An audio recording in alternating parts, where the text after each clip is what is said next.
আসসালামু আলাইকুম, আমি তাসনিম নিশাত। সবাইকে স্বাগত জানাচ্ছি আমাদের চ্যানেল কুক ভ্লগসে। বেশ লম্বা একটা ব্রেকের পরে আমি আবার চলে এসেছি একটা নতুন রেসিপি নিয়ে। আজকে আমি আপনাদের সাথে শেয়ার করব কিভাবে আমি নিজে ঘরে রামেন তৈরি করি। এই রামেনটা তৈরি করতে আমি ব্যবহার করছি ইনস্ট্যান্ট নুডলস। কোনো ইনস্ট্যান্ট রামেন আমি এখানে ব্যবহার করব না। আর ঘরে যা আছে তা দিয়ে আমি আসলে এই রামেনটা সবসময় তৈরি করে থাকি। কিভাবে তৈরি করি সেটাই আজকে দেখাবো। খুবই সহজ তৈরি করতে, খুব বেশি টাইমও লাগে না। আজকে আমি দুজনের জন্য রামেন তৈরি করছি আর সেই অনুযায়ী আমি কিন্তু ইনগ্রিডিয়েন্টসগুলো দেখাবো। সো রামেনের সাথে খাওয়ার জন্য আমি ডিম নিচ্ছি দুটো। ডিমটা সেদ্ধ করে নেব। খুব বেশি হার্ড বয়েল করবো না, আবার একদম সফট বয়েলও হবে না, দুটো মাঝামাঝি হবে। আর তাড়াতাড়ি করবার জন্য এই ডিমগুলোর সাথেই আমি 3টা সসেজ সেদ্ধ করে নিচ্ছি। এক্ষেত্রে আমি জানি অনেকে অনেক কথাই বলবেন, বাট আমি ডিমটা ভালো মতো ক্লিন করে তারপরে কিন্তু সেদ্ধ করছি, so there is no problem. So আমার সসেজগুলো সেদ্ধ হয়ে গেছে, আমি এগুলো তুলে নিচ্ছি।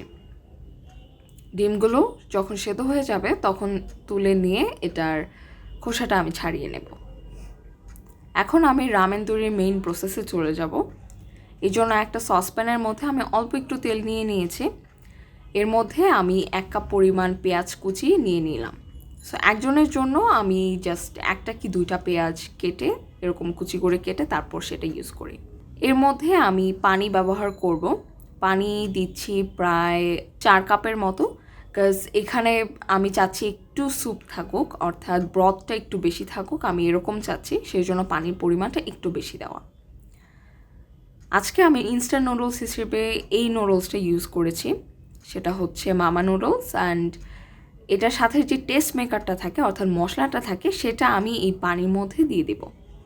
অর্থাৎ আমার টার্গেট হচ্ছে আগে আমি রামেনের একটা ব্রথ তৈরি করব, তারপর আমি রামেনটা মেনলি তৈরি করব। সো এই ব্রথের মধ্যে আগে আমি টেস্ট মেকারগুলো অ্যাড করলাম, আর তার সাথে আমি চিলি ফ্লেক্স অ্যাড করেছি প্রায় 1 চা চামচের মতো। রামেন সাধারণত খুবই ঝাল হয়, সো সেই জন্য আমার চিলি ফ্লেক্সটা অ্যাড করা। এর সাথে আমি সয়া সস দিয়ে দিয়েছি প্রায় 2 চা চামচের মতো, আর সেই সাথে একটু ব্ল্যাক পেপার দিয়েছি জাস্ট হালকা একটা ফ্লেভারের জন্য, এটা দিতে হবে এমন কোনো কথা নেই। টমেটো সস দিয়ে দিচ্ছি আমি 1 টেবিল চামচের মতো, আর একটু অরিগ্যানো দিচ্ছি, এটা না থাকলে দেওয়ার দরকার নেই, এটা জাস্ট ফ্লেভারের জন্য। মূলত আমার ঘরে যা থাকে আমি সেটা দিয়েই আসলে রামেনটা তৈরি করি। আর আরেকটা কথা, আমি খুব বেশি যে মেজার করে তারপর সব কিছু অ্যাড করি ব্যাপারটা আসলে এরকম না। আমি আন্দাজ করে সব কিছু দেওয়ার ট্রাই করি, আর সেটাই কিন্তু আমি দেখানোর ট্রাই করছি। ব্রথটা যখন একটু ফুটে উঠবে তখন এর মধ্যে আমি নুডলসটা দিয়ে দেব। নুডলসটা আপনারা চাইলে একদম আস্তেও রাখতে পারেন, অর্থাৎ নুডলসের যে কেকটা এটা চাইলে আস্তেও রাখতে পারেন, আর মাঝখান থেকে এভাবে ভেঙে দিতে পারেন। আমি নর্মালি মাঝখান থেকে একটু ভেঙে দিই, বিকজ এতে খেতে সুবিধা হয়। সো নুডলসটা দিয়ে আমাদের আর তেমন কোনো কাজ নাই, আমরা জাস্ট নুডলসটা সেদ্ধ করে নেব এই ব্রথের সাথে। এখন আমাদের রামেনটা কিন্তু রেডি হয়েই গেছে। এই রামেনের সাথে খাওয়ার জন্য আমরা কিছু টপিং রেডি করে নেব। যে সসেসটা সেদ্ধ করেছিলাম সেটা এভাবে কেটে নিচ্ছি, আর যে ডিমটা সেদ্ধ করেছি সেটা মাঝখান থেকে এভাবে দুভাগ করে নিচ্ছি। রামেনে সাধারণত দেখা যায় ডিম, সসেজ আর চিকেন এই ধরনের পছন্দ মতো টপিং মানুষ ইউজ করে।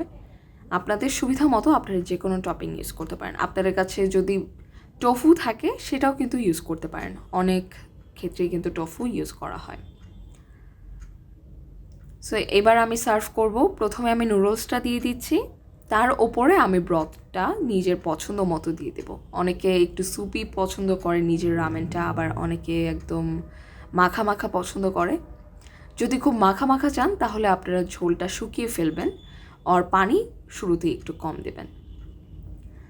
সো ভেজিটেবল হিসেবে আমি গাজর ইউজ করেছি এখানে। টপিং হিসেবে আমি গাজর, ডিম আর সসেজ দিলাম, আর সেই সাথে একটু গ্রিন চিলি এরকম টুকরো করে কেটে দিয়েছি। এতে করে ফ্লেভারটাও ভালো আসে, ঝালটাও একটু বাড়ে। অ্যাজ আই সেড যে ঝাল একটু বেশি থাকে রামেন। আর ডিমগুলোর ওপরে একটু চিলি ফ্লেক্স দিয়ে দিলাম। আমার রামেন কিন্তু তৈরি হয়ে গেছে। খুবই সহজ একটা জিনিস, আর এটা আমার প্রায় সময় তৈরি করা হয়। তো আজকের ভিডিওটা আপনাদের যদি ভালো লেগে থাকে অবশ্যই আপনার ফ্রেন্ডস অ্যান্ড ফ্যামিলির সাথে শেয়ার করতে ভুলবেন না। যদি ইউটিউব থেকে আমাদের ভিডিওটা দেখে থাকেন তাহলে অবশ্যই আমাদের চ্যানেলটা সাবস্ক্রাইব করার অনুরোধ রইল। আর যদি ফেসবুক পেজ থেকে দেখা হয়ে থাকে তাহলে প্লিজ আমাদের পেজটা ফলো করে আমাদের পাশে থাকবেন। আজ এখানেই শেষ করছি। Thanks for watching. খোদা হাফেজ।